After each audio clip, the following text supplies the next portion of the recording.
Welcome to DarkTales Audio, your gateway to the darkest, most chilling stories ever told. From spine-tingling horror tales to eerie urban legends and unexplained mysteries, we bring terrifying stories to life with immersive sound and narration. If you crave the thrill of the unknown and love stories that send shivers down your spine, you're in the right place.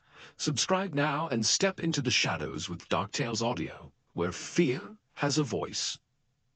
On the afternoon of July 29, 2016, a 23-year-old college student named Felix stood in the break room of the industrial manufacturing company where he worked in northwestern Germany. He poured some cereal into a bowl, and then he took his carton of milk out of the communal fridge, and then, with the cereal and his milk, he sat down at a table with two of his coworkers. So Felix was studying to become an engineer, and that was his primary focus. And on his breaks from school, he would work here as a machine mechanic. But as a result of that, basically just being a college kid looking for a side gig, it made him one of the youngest people at this company. And so oftentimes, Felix had a hard time relating to his coworkers, who are all basically a lot older than him. And in fact now, as he sat down to eat his cereal, the two coworkers that were sitting there already, these two men named Otto and Klaus, who were in their 50s, it's like they didn't even look up and acknowledge him. They just continued silently eating their sandwiches as if Felix wasn't even there. At first, Felix put up with the fact that this lunch break so far was pretty awkward, like there was no conversation happening here. He definitely felt like he did not belong here. But eventually, the silence was deafening at this table, and Felix just couldn't stand it.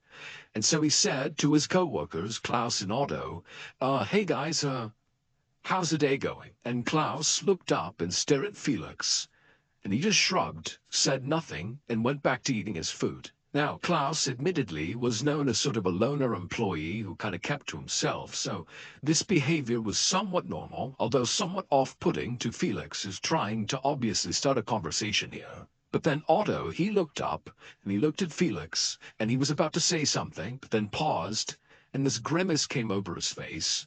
And he just said to Felix, you know what?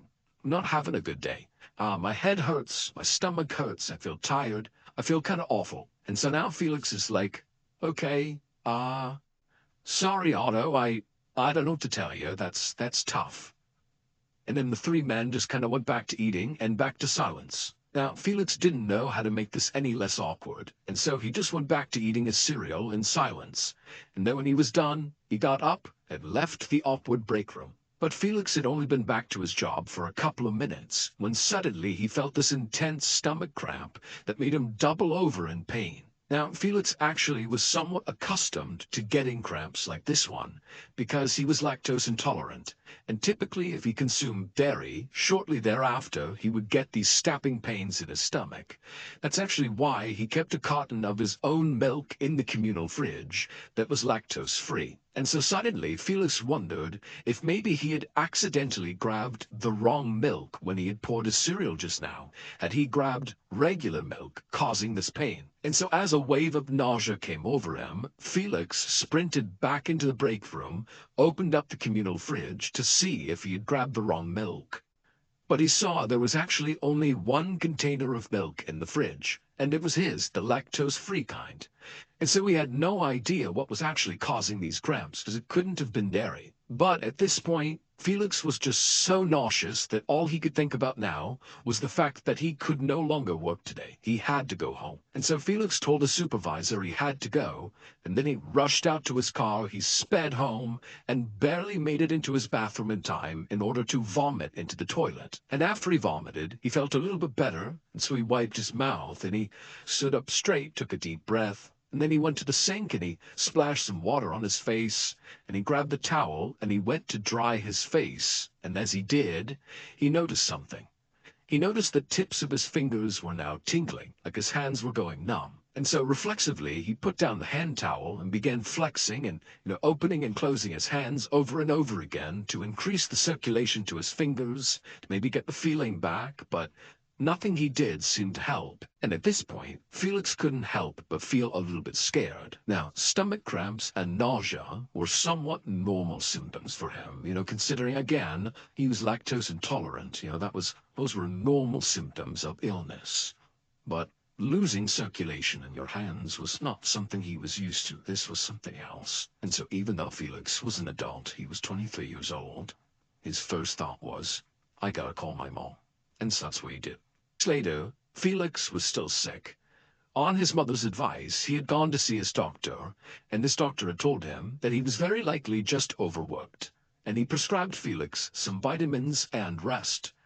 But those two things had not helped Felix. In fact, really, his symptoms had only gotten worse. He was still nauseous, and that tingling feeling he had felt in his hands had now extended all the way up into his forearms. And so as a result of this mystery illness afflicting Felix, he had not been able to go back to work, and he had spent the better part of the last 2 weeks just lying miserably in bed. But this morning, he was determined to get out of bed, take a shower, have a real meal, and basically just have a normal day. And so it started relatively well. He managed to, prop himself up and get out of bed.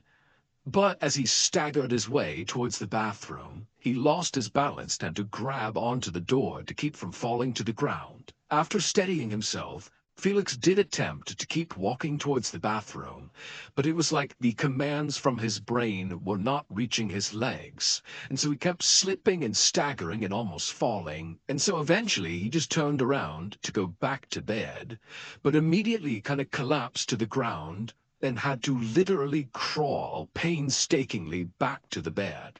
And then when he had finally pulled himself back on there, he pulled out his phone and called his mom again. But this time, he was not calling for advice. He was calling for help. He needed her to drive him to the hospital. Later that afternoon, Felix laid in a hospital bed with his mother to his left and an emergency room neurologist to his right. The neurologist had heard about Felix's symptoms, and she was now performing a preliminary examination, which really consisted of lots of questions about Felix's drug use, about, a history of neurological problems in their family, had he had any recent head injuries, but basically all the questions she was asking him, he said no to. There weren't any precursors to him having these issues. Next, the neurologist poked Felix's arms to see what he could feel, because he was complaining of numbness and tingling, but it was kind of like wherever she poked in his arms, he couldn't really feel it. It was like the tingling sensation had totally taken over both arms. That's all he could feel. After that, she measured his muscle reflexes in his legs and also shined a light in both his eyes. And then after that, she put her tools down and she looked at Felix with a very worried expression on her face. She said that based on Felix's symptoms, she thought that some part of his nervous system, like his brain or his spinal cord, might be inflamed. And this type of inflammation can lead to things like nausea, numbness, and loss of coordination. All things Felix had been experiencing. And this inflammation could be caused by a number of different infections or an autoimmune reaction. But to know for sure, she would have to run some more tests, and so she advised Felix to be admitted to the hospital. 6 days later, the neurologist went to check in on Felix, who was still at the hospital. And as soon as she walked into his room and saw Felix, she saw he looked terrible. His body was limp, his face was swollen, and his eyes were sort of glazed over like he was staring off into the distance. By this point, doctors had run imaging scans on Felix and had discovered that his brain and brainstem were inflamed, like the neurologist had suspected. But the neurologist could not figure out why this was happening. Typically, inflammation like this was caused by an infection. But the neurologist had tested Felix for every infection she could think of that could have caused this, and all those tests had come back negative. So her new working theory was Felix must be having an extreme autoimmune reaction, which is basically when your immune system malfunctions and starts attacking your own body. Autoimmune reactions can cause things like brain swelling. But this theory didn't really help Felix very much.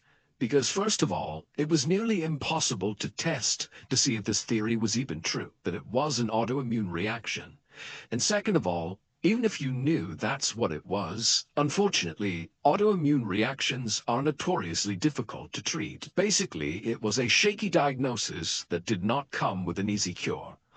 The neurologist had given Felix some anti-inflammatory medication, hoping that maybe that would help, based on her research around autoimmune diseases, but it basically did nothing, and she knew that if she didn't find a way to lower the swelling in his brain and brainstem, that Felix could potentially suffer permanent brain damage or even death. So now, in Felix's hospital room, the neurologist walked over to him and tapped his shoulder, and she asked him how he was feeling. And Felix, when he sort of looked up at her, his eyes were rolled back in his skull, and it took a minute for him to focus on her. And then it was clear to the neurologist that it took all of his energy to croak out an answer.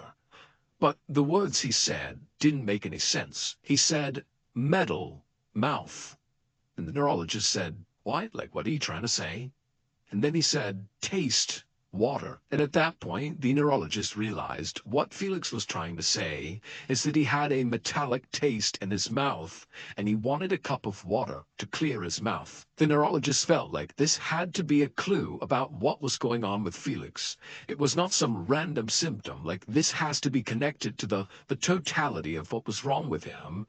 But she didn't know what a metallic taste in his mouth had to do with his other symptoms. And so she was baffled. So she just grabbed a cup of water off the nearby table and handed it to Felix. And Felix immediately put it to his lips and tried to drink it. But it was like he couldn't, and the water just dribbled down his chin onto his chest. And as the neurologist stared at her patient, she couldn't help but feel like she was just totally failing here. I mean, obviously there was something horribly wrong with Felix, but she had not come up with a proper diagnosis yet, and all the medications and treatments she'd suggested so far had done nothing for his symptoms, and she knew if she couldn't get the swelling to go down, it was just a matter of time before he suffered permanent brain damage or death. And so at this point, the neurologist realized a big change would have to be made in Felix's care. Clearly what she was doing was not working, and so she decided to transfer him from her hospital to a local university hospital where she knew there were some specialists there who they might be able to figure out what was going on here. But the next day, at that university hospital, that team of specialists that had been assigned to Felix's case were just as baffled as the neurologist had been. Because now, Felix didn't just have swelling in his brain and a metallic taste in his mouth. He also was experiencing kidney and liver failure, and this collection of symptoms meant Felix very likely did not have an autoimmune condition. They tested him again for more infections that, maybe could still leave the possibility open that it was an autoimmune condition, but again, those still all came back negative. And so effectively, these specialists who were here to, solve this puzzle, were back at square one. They had made no further progress. And so at this point, all Felix's doctors could do was just hope that whatever illness was plaguing Felix would sort of resolve itself on its own. And they would just, do their best to manage his symptoms and try to keep him comfortable until it did. However, by September of 2016, so 2 months after that first day that Felix went home sick from work, he had not improved. He spent most of his time laying in bed unconscious, barely clinging to life. At this point, most of the specialists were just monitoring Felix. However, one of them still felt like a diagnosis here was still possible. We just need to keep looking. And so this doctor actually decided that instead of monitoring Felix, he was going to start looking into some medical research papers, because he figured, whatever Felix had to be really, really rare. If it wasn't, they would have figured it out by now, and they clearly had not. So he must have something rare. If there's one place you can go to learn about very rare conditions and diseases, it's medical research papers. And so he began combing through all these papers, and sure enough, he would actually find a case about another patient who had the exact same symptoms as Felix, and they even appeared in the exact same order. First, the stomach cramps and nausea, followed by the tingling in the arms, then the loss of coordination in the legs, then the swelling of the brain, followed by the metallic taste in the mouth, and then ultimately kidney and liver failure. And just like Felix, this patient's diagnosis in this medical journal was not an infection, nor was it an autoimmune disease. Instead, it was a condition that was so rare, it had only been recorded 3 times anywhere in the world over the last century. But this doctor understood that even though Felix's symptoms did appear to match, it still was highly unlikely he actually had this diagnosis because it's so unbelievably rare. However, the doctor thought, well, I'll just rule this condition out. All I need to do is a simple blood test. And so he did this blood test on Felix, literally believing it would just rule this out. Except when the results came back, it was positive. This doctor had just solved the case, the one that nobody else seemed able to do. But the doctor was not happy. Instead, as he stared at the test results, he was kind of horrified. Because this diagnosis was a death sentence for Felix. There was no cure for this. And worse, this diagnosis meant other people potentially could be in danger here. And so the doctor knew his next step, of course, would be to contact Felix's family and tell them what he had discovered.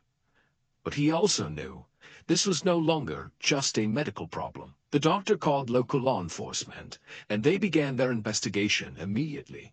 They interviewed basically everyone Felix ever interacted with on a regular basis, and they also sent forensic technicians to all the places that Felix spent any time. And these technicians ran tests on all the surfaces that Felix might have touched at one point or another.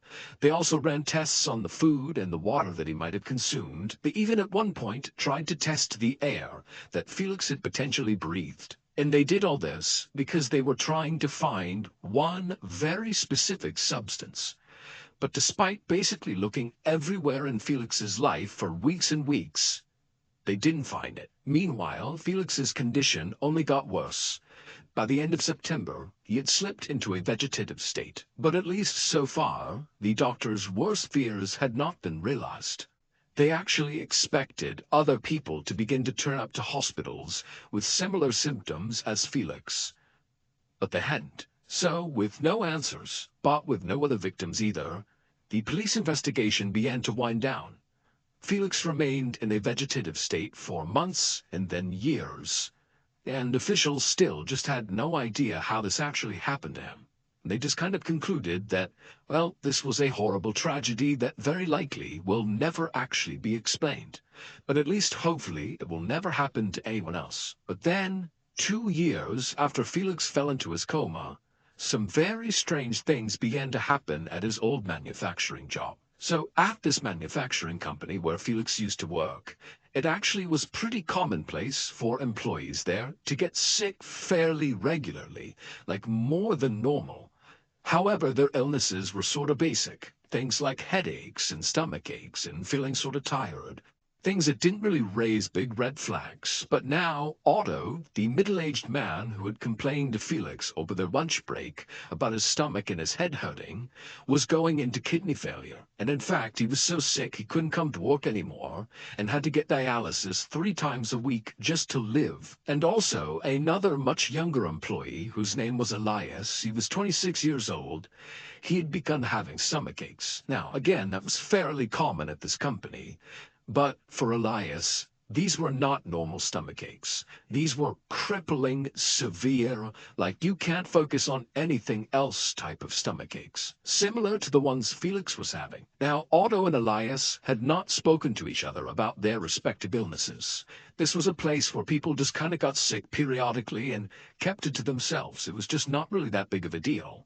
So they hadn't talked to each other, and they certainly had not connected what was happening to them to Felix and his illness, which was now over 2 years before. But that would all change one day in May of 2018. So again, we're still talking about 2 years since Felix went into his coma, when Elias was having his lunch in the company break room, and he would discover something that would connect everything and blow this case wide open. Elias's shocking discovery led police to do a search of a local home. And at first, this home seemed totally ordinary until they went down into the basement. Because down there, it looked like a mad scientist laboratory. There was this metal table with all these beakers and scales on it, and then behind it were all these shelves that were stacked high with old jam jars and paint cans and even old mayonnaise bottles. And it would turn out Inside of these mismatched containers was a collection of deadly chemicals that a judge would later say were more toxic and more deadly than the literal chemical weapons that were used during World War I. This basement laboratory belonged to Klaus. He was one of the two employees that Felix sat with during that very awkward lunch break. The one was Otto, who told Felix he didn't feel very good, and the other was Klaus, the man who, when asked how his day was going, just looked up at Felix, shrugged his shoulders, and said nothing. It would turn out, for years, Klaus had been buying deadly chemicals online, mixing them together, and then sort of testing these concoctions on his co-workers. He would just poison their lunches and see what happened. Felix's very rare disease that only 3 people had experienced in the past century in the whole world was effectively extremely acute mercury poisoning. Basically, an ungodly high level of mercury poisoning. Because Klaus was literally just putting mercury into Felix's cereal, and he was just eating it up. In addition to poisoning Felix's cereal, Klaus also put lead literally right on top of Elias's sandwiches, and then he also put a combination of lead and cadmium into Otto's food. Klaus was only caught because Elias made that big discovery. While he was eating his lunch, he noticed there was a strange powder sitting on top of his sandwich, and so he called the police. Klaus never explained his motives for the poisonings. In March of 2019, he was ultimately sentenced to life in prison, and unfortunately, 10 months after that, Felix, who had been in a vegetative state for 3 years to that point, passed away. As for Elias and Otto, they still suffer from long-term effects of chemical poisoning. Thank you for listening to DarkTales audio. We hope you enjoyed this chilling story and that it sent shivers down your spine. If you love eerie tales, mysterious legends, and spine-tingling horror, don't forget to subscribe and turn on notifications so you never miss a new story. Your support keeps the darkness alive. Until next time, stay curious, stay brave, and beware of the shadows. See you in the next tale.